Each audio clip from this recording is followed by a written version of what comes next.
नमस्कार दोस्तों, हम बिहार से मोहित कुमार बोल रहे हैं।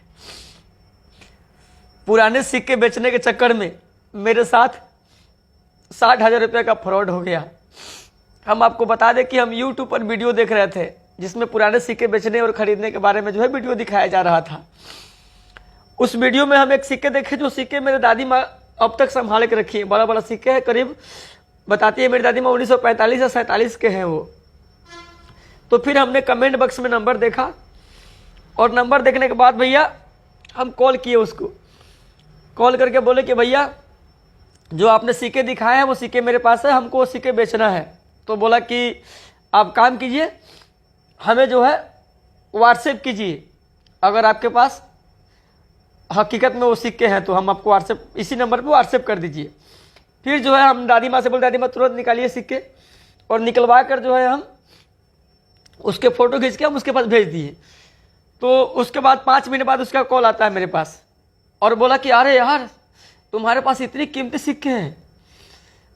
तो हम बोले कि जी मेरे पास सिक्के हैं। बोला कितने हैं तुम्हारे पास? मैं बोला 2 ही सिक्के हैं।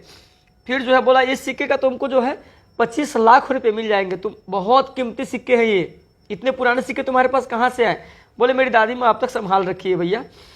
तो मैं बोला इसको हमको बेचना है। तो बोला कि देखो इसके तुमको हम 25 करोड़ रुपए देंगे इस सिक्के के।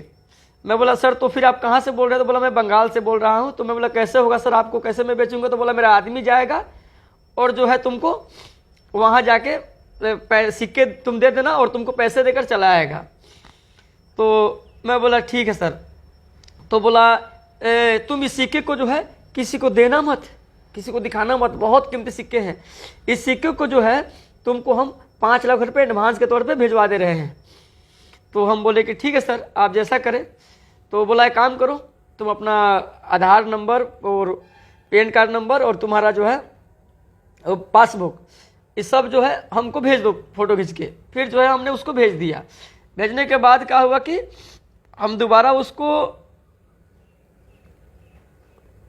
कॉल का इंतजार किए। 5 मिनट बाद वो खुद कॉल किया और बोला कि काम कीजिए, आपका सब कुछ आ गया है, तो एक कागजी कार्रवाई हमें करनी है। इसके लिए आप हमें 20,000 रुपये डाल दीजिए। तो मैं बोला कि सर आप काम कीजिए, आप जो हमें दे रहे हो 5 लाख एडवांस, उसी में से आप 20,000 रुपये काट लीजिए। तो वो बोला कि ठीक है देखते हैं। फिर कॉल काट दिया और उसके बाद फिर कॉल कर रहा है 2 मिनट बाद और बोला कि देखिए ये ऐसा नहीं हो सकता है, हमारे कंपनी के नियम के खिलाफ है, आपको 20,000 देने होंगे, क्योंकि कुछ कागजी कार्रवाई होते हैं, वो करने के बाद ही हम आपको ये सिक्के आपसे हम खरीद सकते हैं और आपको हम पैसे आपको अकाउंट में ट्रांसफ़र कर सकते हैं। 20,000 रुपये पहले आप दो, तभी आपको हम 5 लाख रुपये देंगे। आपको 5 लाख मिल रहे हैं ना, आपको देने में क्या दिक्कत है? तो फिर मैं बोला चलो ये BC का बात है ना, 5 लाख तो आ ही रहा है। फिर हम कहा कि भैया कि 20,000 रुपया उसके अकाउंट में हम ट्रांसफ़र कर दिए अपने फ़ोन पे से। आपको हम दिखा देंगे अपने फ़ोन पे का पूरा स्टेटमेंट। तो दिखाने उसको भेजने के बाद वो बोला ठीक है आपके अकाउंट में चले आएंगे, 5 लाख रुपये चले जाएंगे। फिर 5 मिनट के बाद वो फ़ोन नहीं किया, बोला 5 मिनट आपको पैसे चले जाएंगे। फिर हम आधा घंटा बाद उसको कॉल किए। मैं बोला सर 20,000 रुपये हम डाल दिए पर आप पैसे डाले नहीं। तो बोला कि देखिए 5 लाख रुपये थोड़ा बड़ा अमाउंट है, इसके लिए आपको 40,000 रुपये और भेजने होंगे। मैं बोला सर आप क्या बात कर रहे हो, इतने पैसे की बात कर रहे हैं आप? सर आप पहले बोले कि 20,000 में सब हो जाएंगे, तो फिर आप बोले, वो बोला कि देखिए अगर आप नहीं भेजते हो तो फिर आपको वो भी 20,000 रुपये आपको चले जाएंगे। आप सोचो आपको 5 लाख रुपये तो एडवांस में मिल रहा है और सिक्के के मेरा आदमी जाके आपको वहाँ पर इतनी बड़ी रकम में आपको 25 लाख रुपये आपका सिक्का बिक रहा है और आप 40,000 देने में आप संकोच कर रहे हो।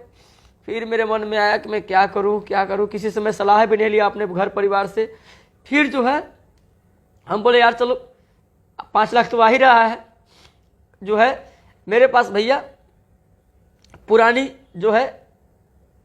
एक गाड़ी था, उसको हम 20,000 में बेच दिए और 20,000 रुपया एक अपने दोस्त से कर्जा लेकर, पैंचा लेकर, मतलब हम उसको पैसा हम ट्रांसफ़र कर दिए। और उसके बाद फिर आधा घंटा में उसका कॉल आता है मेरे पास इतना भेजने के बाद। मैं बोला क्या हुआ सर, आपने बोला हम पैसा ट्रांसफ़र कर दिए और आपका पैसा जो है 5 लाख एडवांस आया नहीं।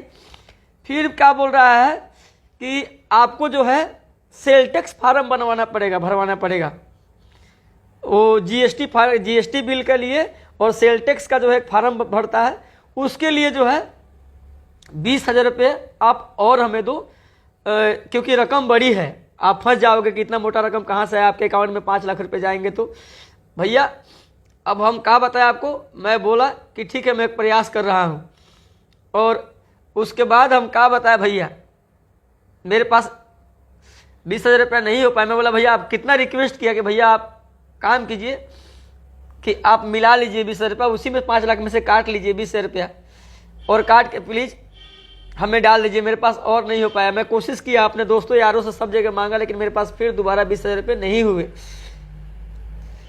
इसलिए जो है 60,000 रुपये मेरे पास बाइक बेच दिए और दोस्त यार से लेकर जो है हमने उसको दे दिया, और 20,000 रुपये फिर जब दोबारा मांगा हो तो भैया हमसे नहीं हो पाया, नहीं जुगाड़ कर पाया। मैं बोला उसको कि मैं ठीक है सर प्रयास करता हूँ, लेकिन नहीं हो पाया। फिर मैं उसको कॉल करके बोला, रिक्वेस्ट किया कि सर आप कॉल तो प्लीज़ हमें पैसा वापस कर दीजिए, या फिर आप उसी में से काट कर जो है हमें वो 5 लाख एडवांस भेज दीजिए।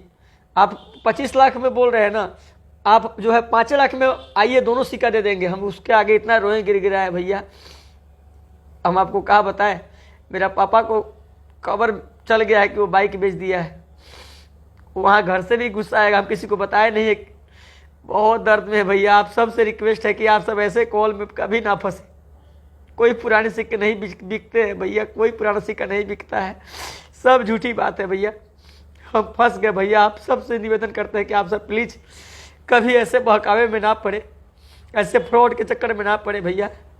हम तो गरीब आदमी, उतना कैपेसिटी नहीं था मेरा, 60,000 रुपया मैं गंवा बैठा, उतना अनजान था मैं, ना पढ़ा लिखा नहीं हूँ मैं, 8वीं क्लास तक पढ़ा हूँ, इसलिए मैं फंस गया। आप सब भाई से निवेदन है कि ऐसे फ्रॉड कॉल में ना पड़े।